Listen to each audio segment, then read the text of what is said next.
Maliliit lang.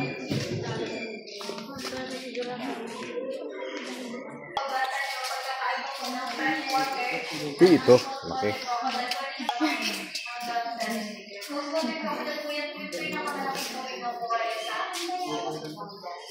Pagdating naman sa kanilang pangit, mag-cash water chocolate kaya pumangit ng 30 to 40. Marami na rin po ng mga salt water chocolate na kaya pumangit ng 43. Dahil kung napapansin niyo po yan ay marami pero isang beses lang po yan sa isang taon. At yung chance po yan na mag-isa yung mga nasa 25% lang.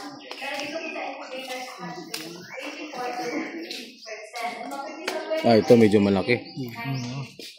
Kanila pong pangit doon po. Wala, mahina na yung ano. Paubos na. Hindi nila mga alagaan.